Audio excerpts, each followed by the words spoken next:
Welcome back to the Stephen Knight Show. Adam, how's it going in DC?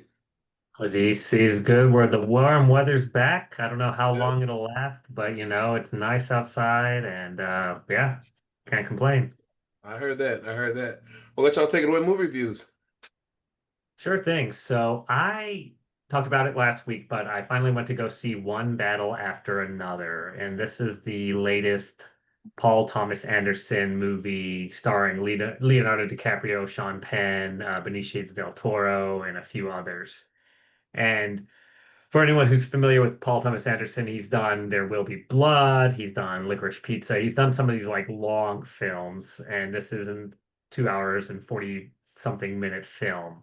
But what the movie does is it follows the story of Leonardo DiCaprio as a revolutionary, and he falls in love with this girl at the beginning. They end up having a kid, and then the mom, still with her revolutionary lifestyle, decides to keep it up, and she's out of the picture. I don't want to spoil too much. So then we fast forward kind of 15, 16 years later, and now the organization is coming after him and his kid, who's about 16 years old in this film. And it follows kind of that storyline of Sean Penn plays this kind of like a colonel that's looking to go after them and specifically the daughter for specific reasons. Um, it's kind of a fun film. It's a little zany, it's a little wacky. Leo does a good job of playing kind of that like stoner paranoid dad that was part of this, again, group that was like freeing immigrants and things like that in the United States. Um, I will say though, it is a bit long, and you do feel it. So I think the beginning could have been sped up a little bit more, and there's a point in the movie where it ends, and it's just a like the movie ends and then they give you more, probably about 15 minutes more, that really doesn't add anything to the movie. I guess it's just kind of little extra stuff there.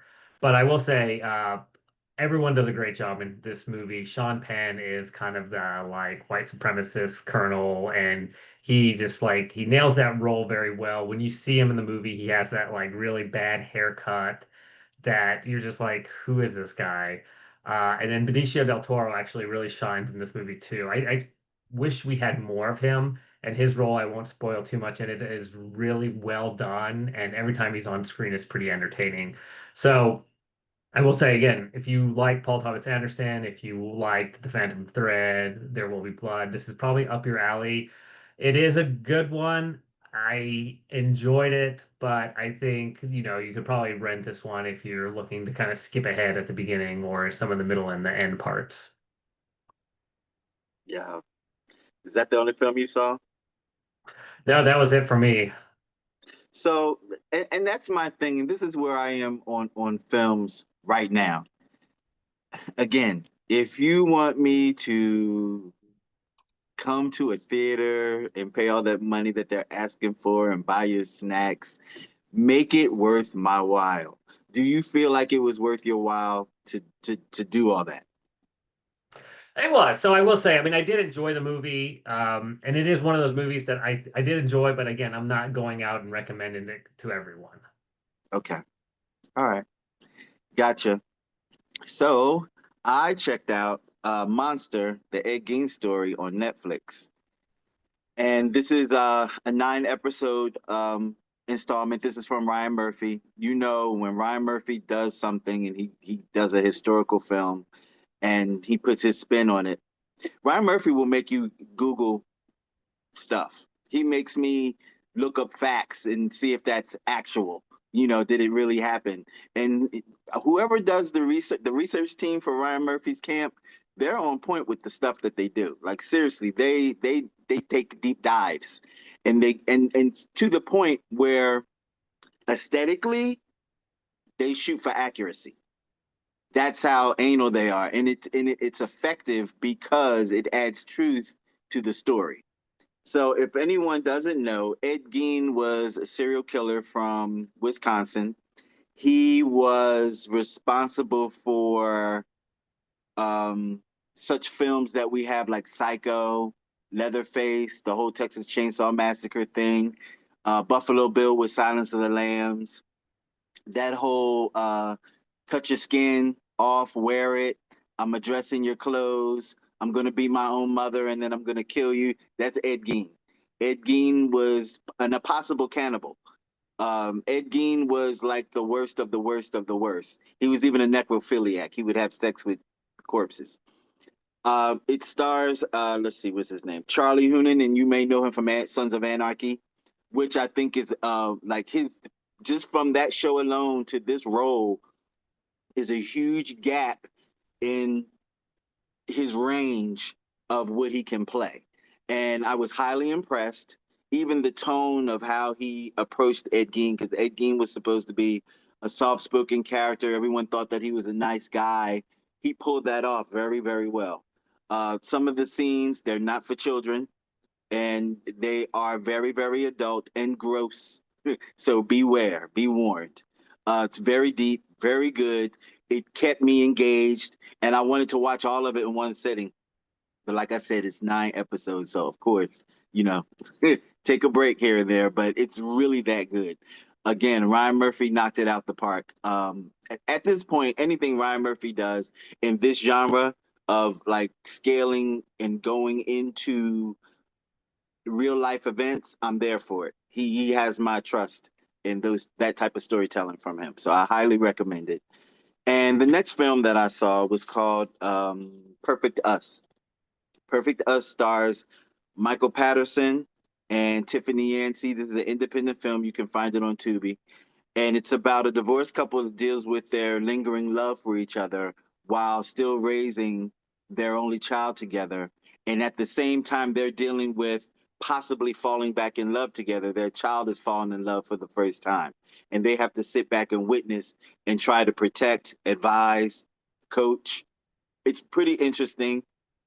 If you know anything about Tiffany Yancey, I was in one of Tiffany Yancey's movies. My first film, Love 'Em or Leave 'Em, and she knocks it out the park yet again. Being executive producer, also Michael Patterson being executive producer, though it has the things that I look for. Is the lighting good? Is the sound good? Is the costumes good? You know, are the costumes good? Let's see, what else? Sound, all of that, which make an independent movie good or bad. Because one thing on one of those independence movies can throw me off and then I'm done. Yep. But it holds up. Definitely check it out. It's worth the watch. Sit at home on the couch, eat some popcorn. Hopefully, maybe we can talk to Tiffany Yancey sometime in the future. She's a little busy. We'll see if we can get her. But definitely check it out. And of course, my series Task, I'm still watching. And I think I talked about The Dark Wolf, which is a military drama, which stars, I can't remember the actor's name. I don't know if you saw that or not, Adam, but Dark No, Wolf is yeah. on Amazon. Check it out. If you like things like, what is it, The Lioness, where the whole espionage, behind the scenes, Hmm. ex-military forces, Navy SEAL stuff, it's the show for you. Definitely check that out. Awesome.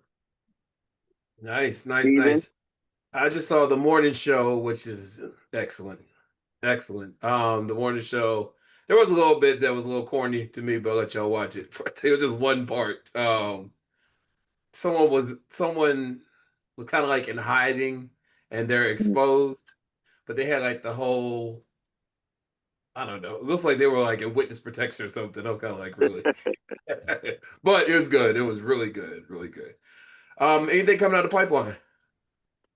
So I will probably, and I'm on the fence, and Chike let me know. So I've never seen Tron Legacy. I'm going to watch it. I know that came out like 15 years ago, but Tron Ares, which is the third movie in the series, is coming out this weekend. It looks interesting.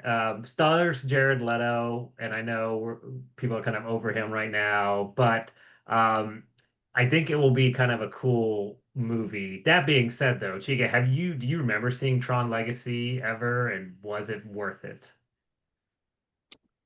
So I can go all the way back to the first Tron with Jeff Bridges. Hmm. That film was ahead of its time just because of the special effects and being, I don't remember what age I was, but I do remember I was uh, arcade heavy. And that original movie was arcade Yeah. heavy because it's based off of a arcade game. and he gets pulled into the world of the game. So yeah, that was very interesting to me. It was sci-fi, futuristic. So I was there for it. I was present, but I don't know about the following films. I didn't Okay. really gravitate toward them, but I heard the second one did well, and I think apparently Jeff Bridges is going to appear in this one again. Like he's a part of Yeah. the lexicon of Tron. So I'm excited about that because I'm a Jeff Bridges fan. So Yeah. who know, I'm a Jared Leto fan too, but you know when you start to tell sequels of an existing story, sometimes as it goes on, it starts to thin out and weaken. So I'm hoping that maybe this can give it some kind of meat that it can sustain, and maybe they can build this up to something. I don't know. I'm hopeful. Yeah. Yeah. Well, it's on my radar, so that's definitely what I'm going to try to check out. Yeah. I don't have anything on my pipeline. I'm taking it as it comes. I heard that. Well, listen, guys, thank you for always letting us know what to spend our time, money on, what not, and we're right back after this.